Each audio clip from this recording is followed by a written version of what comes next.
Tatsmewi, good morning. Happy to be here. It really is an honor. Listening to some of the awardees, it's a privilege to be here with all of you. You're all doing great jobs. I'd like to introduce some folks that are here with me today. Joe Oatman over there, he's our co-presenter. Chairman Anthony Johnson, I know I saw him, if you could stand up. And NEPTIC member Mary Jane Miles. Thank you.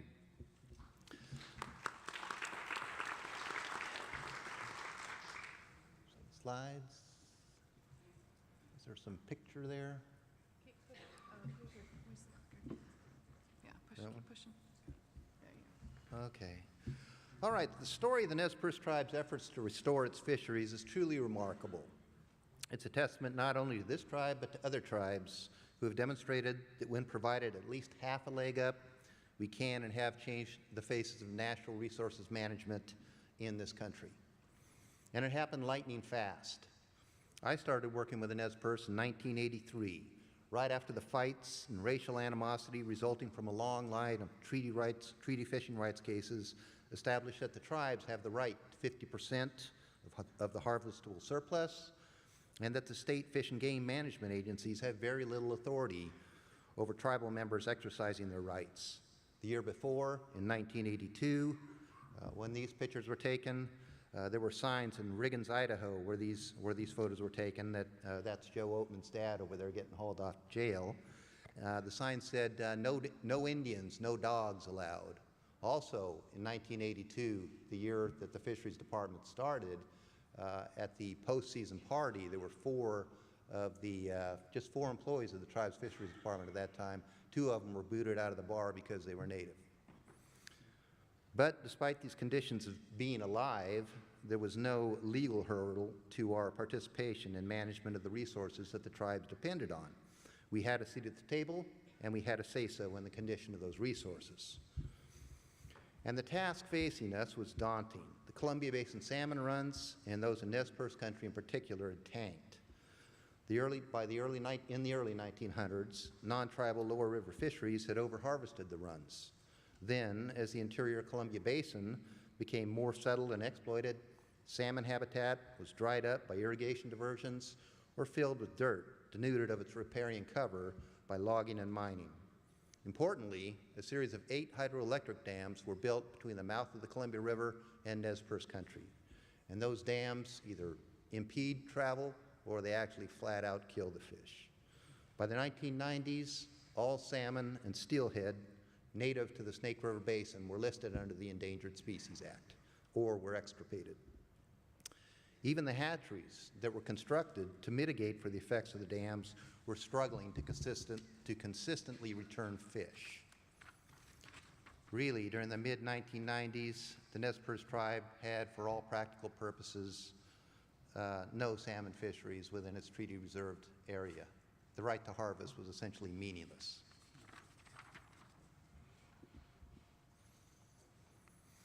But having gained co-management authority through federal litigation, Nez Perce leaders understood their challenge would be to develop a program with employees that were just as capable as our state and federal agency counterparts. The beginnings were tough, funding was tight, we were young, and had to struggle to gain respect from the co-managers. However, then this is something that's unusual to tribes. We did have the full weight and unwavering support of the Tribal Council.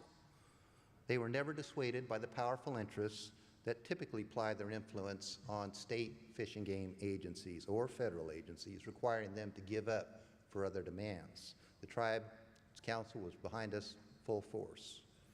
And this was empowering to a staff of biologists who had entered in the field of natural resources because they had this love of the environment. To work for an entity that so supported what they were doing was very empowering. The department grew, along with the resources we were tasked with restoring. Funding for the tribal program became available through the Developing Northwest Power Act, and its charge that the region give the same consideration to the natural resources affected by the Columbia River dams as it did to the power and revenue those dams generated. And so department staff used the Northwest Power Act program to secure funding for hatchery, research, conservation enforcement, harvest management, and watershed restoration projects throughout Nez Perce country. We developed scientifically sound project proposals to address and mitigate the effects of the hydroelectric system. And this was a competitive process. Nobody gave us the money because we were Indians. Today, the Nez Perce Tribe's Department of Fisheries Resources Management, with almost 200 employees, over a $20 million annual budget, and our 3-state work area corresponding to the Nez Perce ancestral homeland, is one of the largest and most successful tribal fisheries programs in the United States. The program has been instrumental in restoring Columbia Basin salmonids wisely, and in so doing, protecting and enhancing fishing rights reserved by the tribe in its treaties with the United States.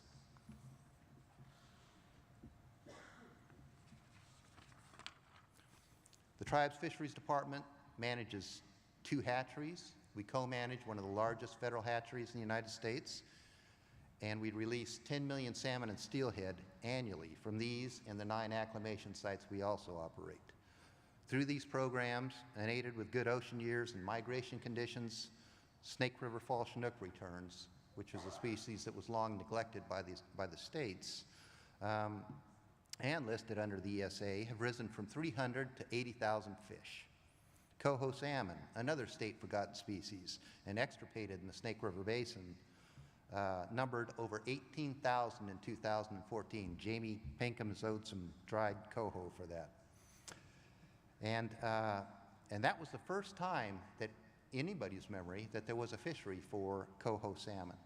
Since 2000, tribal fishing for spring and summer Chinook has expanded in numbers and geography, making the Nez Perce Treaty right to fish a reachable reality.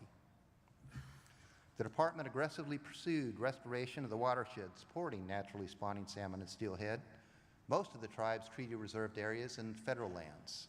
And so these are timberlands managed by the National Forest, and they still have that legacy of clear cuts and mining that is present on the landscape today.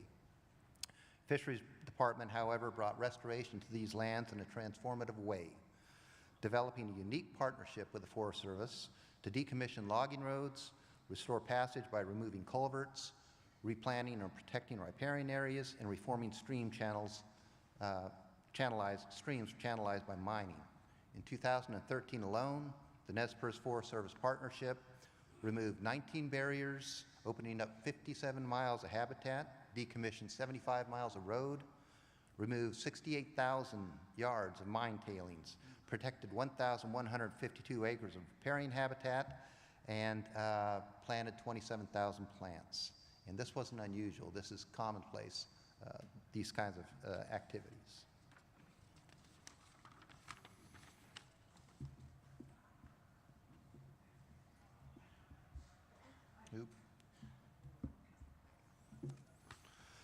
So the Fisheries Department has demonstrated that the Nez Perce tribe has the capability and authority to manage fishing by its members without state interference on fisheries that are now fully and indisputably recognized as being one half the tribe's. The Fisheries Department has helped to return salmon to its place of central importance, and in so doing has restored livelihoods and a culture that is fundamentally based on fish, either through fishing or rearing and caring for fish in their habitats. And with each passing year, more Nez Perce tribal members gain exposure to the field of fisheries management, a profession that did not really exist for us at least, prior to the 1980s. Over half the department's workforce is tribal, and of these, 14 are Nez Perce with bachelor's or master's degrees. This program demonstrates that given the financial wherewithal and the opportunity to be heard, Indian tribes can be instrumental in reversing and tempering the human-centric management of natural resources that has so shaped our western landscapes.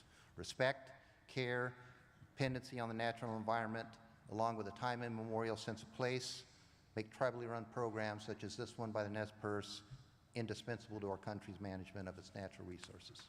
Thank you.